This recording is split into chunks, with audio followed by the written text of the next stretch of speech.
lupa di BTC Kami buka.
semuanya. Hadirannya ada Pak Sandra dan Ibu Lili, ada Bapak Lurah, ada Bapak dari kepolisian, ada senior kami tercinta Teh Indah dan Kang Irwan, dan ada Bapak Mando. Jangan pernah membeli karena kasihan.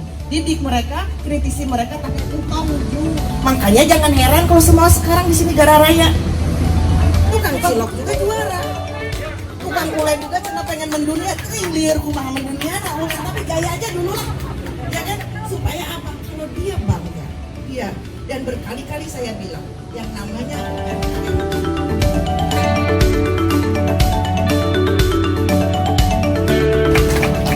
Jadi Pak Chandra, kenapa saya sebut semua? Kalau mungkin saya sih cukup bersyukur ya dengan komunitas ini, karena terus terang aja mungkin di tahun 2019 saya dan Teh ternyata banyak yang daftar ya.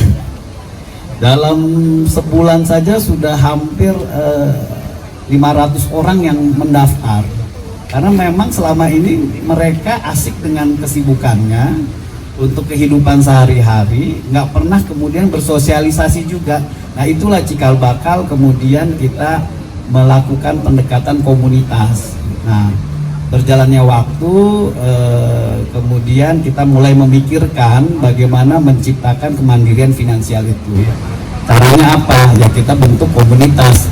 Mulailah dengan medsos, Instagram, komunitas UMKM alumni Unpad. Makanya kita mendeklarasikan tanggal 20 Maret 2020 itu sebagai hari ulang tahunnya komunitas. Yang kita latih itu adalah orang-orang. Nah, bagaimana orang-orang yang punya produksi ini bisa juga kita bina secara sistematika dan terstruktur.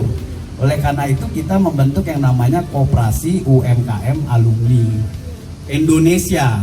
Kita menggunakan platform tidak hanya UMKM Alumni Unpad, tapi UMKM Alumni Indonesia. Di sini ada ketua koperasinya ya, Kang Yayan. Ya Kang Yayan.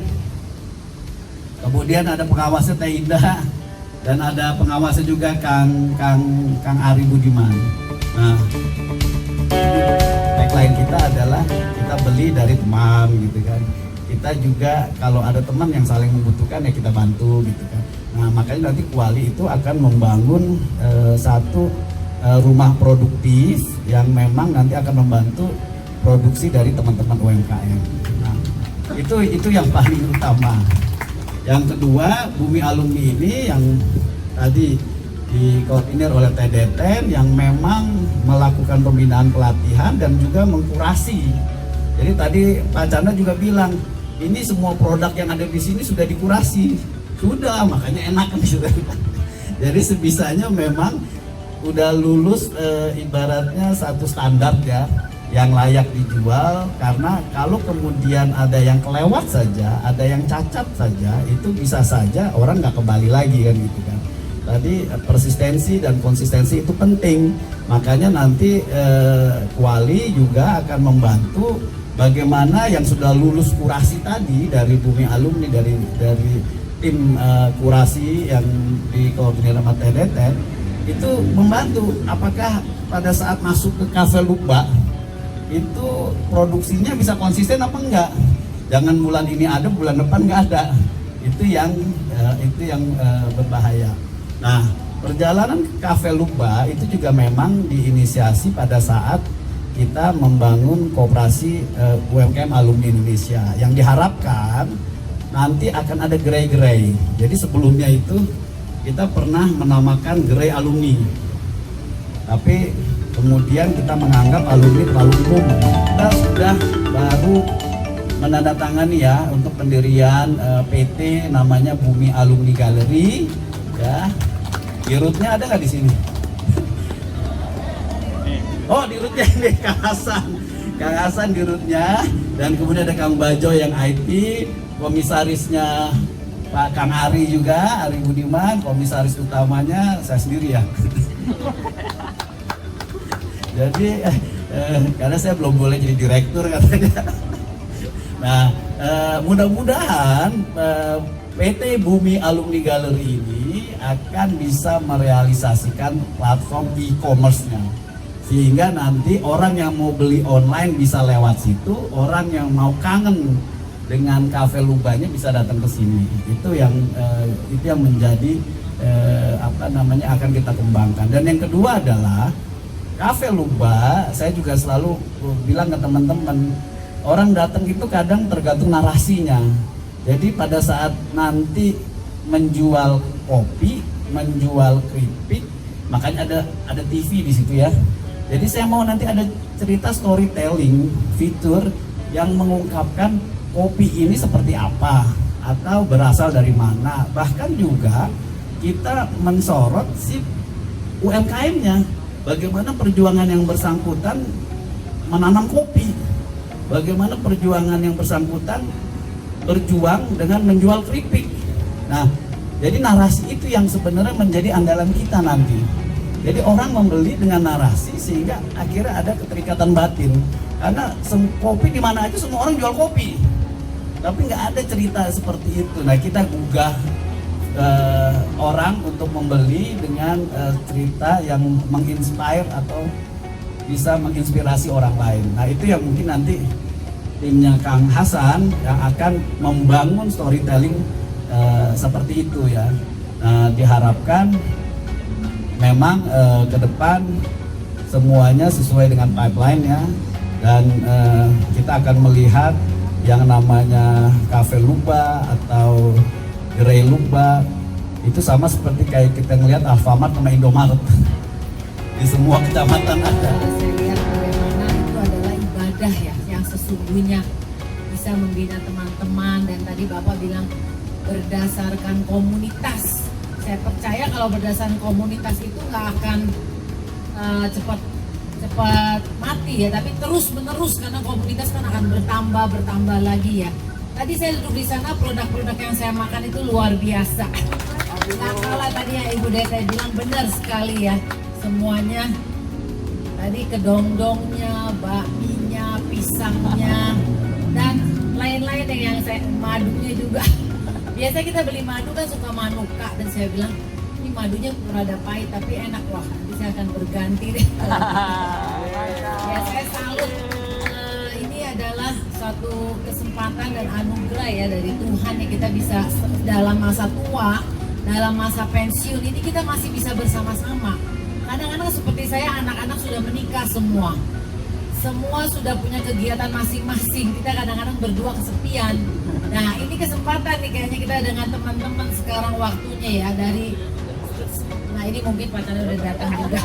Ya, saya salut dan selamat untuk pembukaan Cafe Luba. Tadi saya juga bicara di meja bahwa untuk produk lain, nah di BTC masih banyak tempat, lukisan, fashion, bikin web store saya bilang untuk alumni Unpad.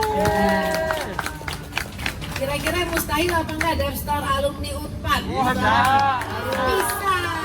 Apalagi dengan semangatnya Bu Dena dengan Bapak ya, saya lihat pasti bisa kita ya. Di sini ada tempat juga, saya juga. Selamat pagi semuanya. Apa kabar? Luar biasa. Mohon maaf saya tidak sebutkan namanya satu persatu. Tadi langsung saya dua patah kata. Mungkin lebih nih Pak. Lebih boleh. Saya terus terang semua itu ada jalannya. Kadang-kadang kita tidak bisa berpikir, tidak perjanjian. Tapi sebelum saya mengenal Luba, saya kenal Bu Anissa. Bu Anissa meja ke depan ya.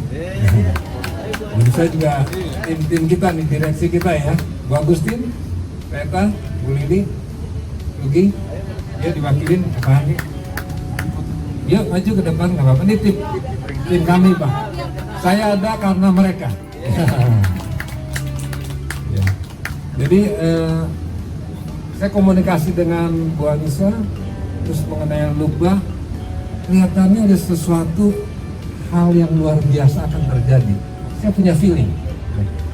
Pas itu saya monitor dari Pak Handi cara kerjanya, wah ini tidak biasa-biasa. Tidak biasa-biasa. Saya bukan berasa menyombongkan diri, kadang-kadang kita udah di masa-masa usia usaha rasanya udah cukup lah gitu ya. Artinya bukan saya males atau gimana, tahu diri gitu loh ya. Bahwa generasi muda itu ada yang harus diberi kesempatan. Kasarnya jangan kita main terus gitu ya. Jadi kita tadi Bu Dete, saya senang sekali ada 3 hal katanya. Saya juga akan nggak kalah juga ngomong 3 hal juga. Terus kawan yang baik itu adalah kawan yang bisa mengkoreksi, ya. Jadi kalau Bapak Ibu di sini kalau dikoreksi mau Bu Dete sama itu jangan gampang marah. Itu artinya Bu Dete sayang, betul? Ya. Jadi saya juga begitu dengan teman-teman di sini. Kalau istilahnya kalau di formalnya itu karyawan, kalau saya anggap mereka tuh seseorang yang mau berprestasi gitu ya.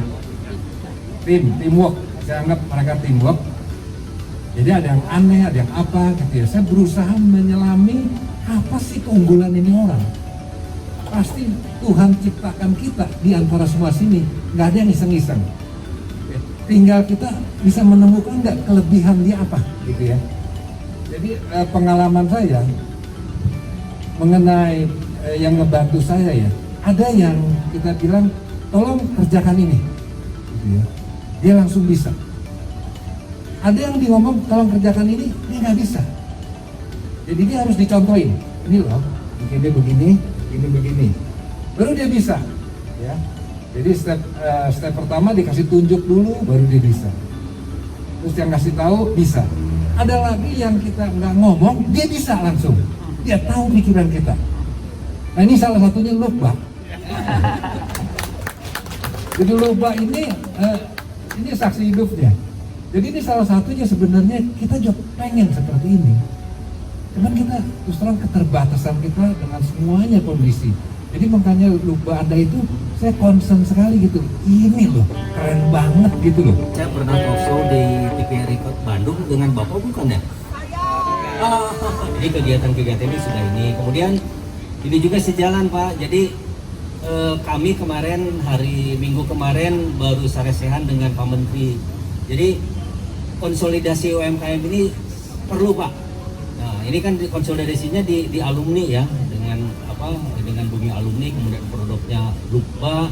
Nah kalau bisa konsolidasi ini dilakukan dalam satu wadah ekonomi. Ini komunitas yang luar biasa karena kan setelah webinar selesai mereka mandiri datang ke rumah kemasan untuk belajar sehingga banyak sekali produk-produk yang luar biasa kemasannya. Berikan aplaus untuk teman-teman, terima kasih. Lalu yang kedua kami berlanjut dengan kegiatan reseller. Dan reseller pun sangat aktif sekali sehingga Kementerian Ketenagakerjaan sangat memberikan apresiasi. Dan setelah itu mengikuti program ASEAN Productivity Organization yang ternyata yang biasanya kami menjaring UMKM ini hanya 1 orang. Ternyata di UMKM Bumi Alumni ini yang lulus sampai 3 orang. Berikan aplaus. Waktu itu Mas Hasan, Kang Hasan, Teh Mariana dan juga Teh Meva. Sehingga menjadi percontohan untuk komunitas UMKM yang lainnya. Setelah itu tidak berhenti sampai di situ, Bapak Ibu semua. Di sini juga UMKM Bumi Alumni berhasil lolos seleksi, mendapatkan bantuan program alat dari ASEAN Productivity Organization di Tokyo. Berikan aplaus. Jadi ASEAN Productivity Organization ini adalah suatu organisasi produktivitas dengan anggota 21 negara. Dan selama ini alhamdulillah kita bisa mengemban silakan Peria dan Hasan ya. Alhamdulillah sudah temenin Kang Hasan. Alhamdulillah selama ini dari Indonesia kita bisa memberikan partisipan yang luar biasa. Kita bisa memberikan partisipan yang aktif, yang produktif, dan mereka juga sangat aktif dalam kegiatan tersebut. Dan ini sekali lagi Kemenaker ini sebetulnya sudah terbangun chemistry-nya dengan secara tidak langsung dikarenakan mereka sangat ada empat K yang kami simpulkan di sini, yaitu 1, konsistensi di komunitas ini, lalu koordinasi, komunikasi, dan kekompakan. Jadi walaupun setelah selesai pelatihan mereka tetap membangun komunikasi. Dan yang saya sangat salut terinfokan kepada Pak Direktur Fadroji bahwa mereka mempunyai tim senyap. Wah, luar biasa ya. Ada tim senyap, mungkin Bapak Ibu nanti akan menjelaskan tim senyap itu seperti apa. Dan ini sesuai dengan tujuan pokok dan fungsi dari Direktorat Bina Produktivitas bahwa kami pada